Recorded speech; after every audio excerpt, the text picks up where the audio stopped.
Blue Lock Chapter 297 just dropped a bomb on our heads with something that I promise you no one expected to happen. And this proves that Blue Lock is unlike any other sports anime. You would think a fan favorite character like Nagi is safe from things like this. However, the writer dropped a nuclear bomb with this chapter, as Nagi is officially out of Blue Lock. Or is he? Well, I have actually got a very spicy theory that I'd like to discuss regarding Nagi. However, I will be keeping it last. As first, in this video we are going to react and I will explain the final rankings of Blue Lock Top 23, the players that would represent Japan.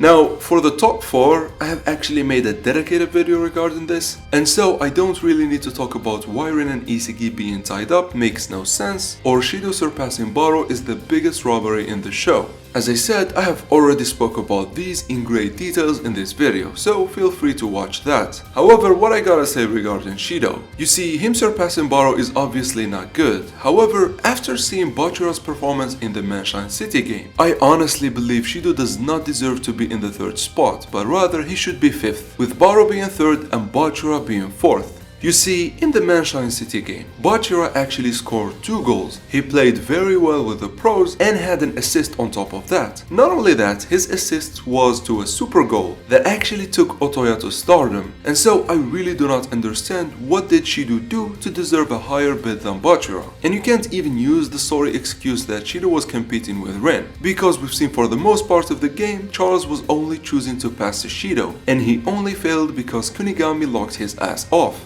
And if you think scoring 1 goal against Bastard Munich is more valuable than 2 goals against Manshine, well, I have to remind you that Bachira actually scored a goal against Bastard Munich as well. And not only that, he actually did it while dribbling past Kunigami, someone who completely dominated Shido. And so, in all honesty, I really do not get it. I do not understand why Shido is number 3. It makes no sense whatsoever. I think if the ranking was just, Isagi should be number 1, followed by Rin, then Baro, Bachira, and then we get Shido, because contributing to 3 of the goals in the game, even if it is against Manshine City, is still a huge feat that is comparable to Isagi's performance against Ubers. Now I understand Ubers is insanely tougher than Manshine, but still, Bachira freaking scored 2 goals and then had an assist. I don't know, man, this shit makes no sense whatsoever. But in any case, enough about Shido, let's move on to the rest of the ranking. At number 6 we got Chigiri with 90 million bid. And honestly, this is just perfect, he deserves it, man. He is the only functional part of Manshine, and the only reason they've been getting goals in the previous games. And even in this one he still got a goal and a potential assist if Nagi did not suck. However, what is shocking is that number 7 we've got Ryo Mikagi with a 78 million bid.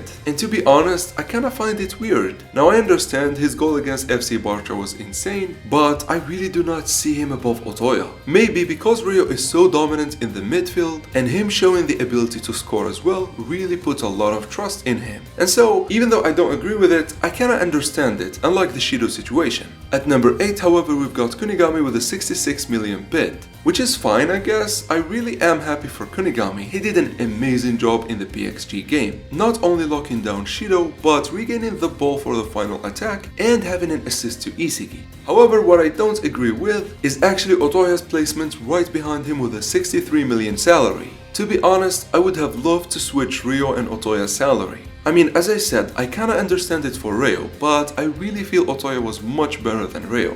However, it's not that bad, to be honest. I mean, as I said, I would have still loved for Ryo and Otoya to swap, but maybe Ryo's dominance in the midfield is that impressive to the clubs, and so I don't hate it. At number 10 we've got Aiko with a 60 million bid, and nothing to be said here. At number 11 we actually got Karasu with a 55 million bid, and as you all know from my previous videos, I think Karasu's dominance in the midfield is insane, and so this is granted to him. And actually his matchup with Ryo is seeming to be really amazing at this point. Now the only reason I think Ryo has a higher salary than Karasu is his ability to actually score, which to a lot of clubs, a midfielder who can dominate the midfield, then actually score as well, that's very valuable. At number 12, we've got Gagamaru with a 50 million bid. Stopping Rin like that was insane of a feat, and honestly granted him this increase. And if you think it's one save, I gotta tell you that Rin's shots are insane, and so a goalkeeper that is capable of stopping them, that's definitely worth something. And to be honest, I did not expect him to be this high, however, it is granted. At number 13, we've got Aryu with a 45 million bid, which is granted. Then at number 14, we've got Yukimiya with a 42 million bid, which honestly proves that his performance in the last moments of the PXG game were so valuable to him. Because even though he did not score, he showed an insane ability to react to other players and even be such a threatening force on the field. And as I said in his matchup against Karasu and Otoya, when it comes to potential, Yuki has a very bright future in front of him, and to be honest, I definitely like that. Failing against Iseki was very helpful to him, as now he can soar very high.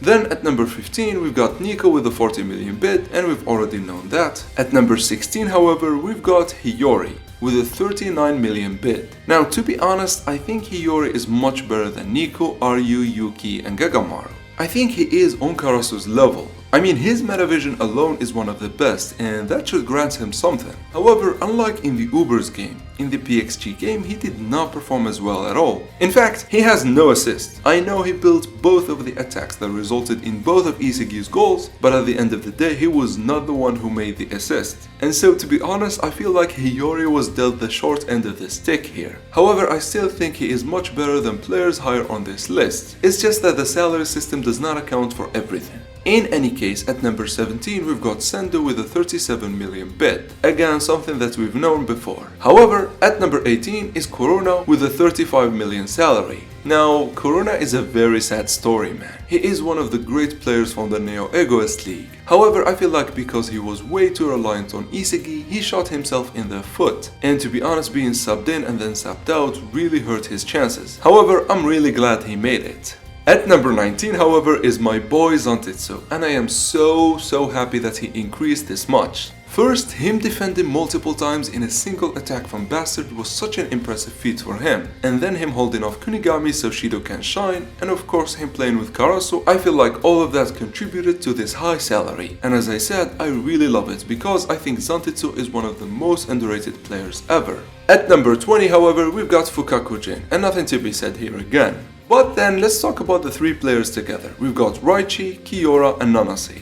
27, 26 and 25 million bid respectively. Nothing to be said here, with the exception to one thing, which is the inclusion of Nanase instead of Darai. I don't know, I feel like out of the U20 team, the one that performed the most in the defensive line, in addition to Aiko, is actually Darai. He was able to completely shut Otoya down, and then he played very well against Baro. And honestly, that's way too good of a performance for him to die out completely in the Neo Egoist League. And what's funny, because of that, we only got Aiko and Sendo who survived the Neo Egoist League. The rest of the old U20 team did not make an impact on the Neo Egoist League, and so unfortunately all of them are going home. And to be honest, Nanase of all people, I did not find him interesting whatsoever in this game. I mean, Raichi held the midfield. Even though I think he lost miserably to Karasu, he still did some amazing job. Kiora had an assist, so he was granted to make it. However, Nanase, really? I mean, Tokimitsu and Nanase played like ass in this game. And I get it, Nanase did something while Tokimitsu did absolutely nothing. However, I don't know, I don't feel like he deserves it.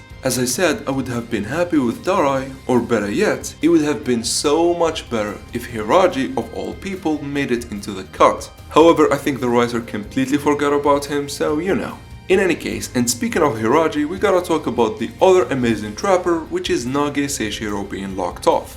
So, to be honest, I don't know what the writer is doing with my heart at this point. If this is not peak sports anime, I don't know what is. You see, not long ago we got the biggest twist ever in Noah betraying Iseki. And now this? Another insane twist? Nagi Seishiro did not make it. I really do not know how to wrap my head around this. Like seriously, I'm raising the white towel. This writer is one of the greats hands down. However, even though this is a great twist, I doubt this is the end for Nagi. I mean, he is still one of the best characters of the show, and him losing like this is a very heavy hit to Blue Lock. and I believe a redemption match would be very interesting to see, especially if we get some of the OGs back, someone like Kira. I know it's far-fetched, but hear me out. Nagi, I really can't believe that we lost him. He's one of the most beloved characters. In fact, I think he is the most beloved character after Isagi, and I don't know, even the writer likes him, so there is a fat chance that a redemption arc is due, and we might see the true genius of Nagi, which is something scary by the way. However, for now, unfortunately, Nagi has been locked off. And that's the list for you guys. I really think the writer was spot on with most of the bits, with the exception to maybe Otoya and definitely motherfrickin' Shido. He does not deserve to be number 3 whatsoever. And with us now having the top 23, it would be very interesting to build the dream team for the U20 World Cups, and so I'll definitely be doing that. However, with that, ladies and gentlemen, I really hope you enjoyed the video, and RIP to Nagi. But until next time, thank you for watching.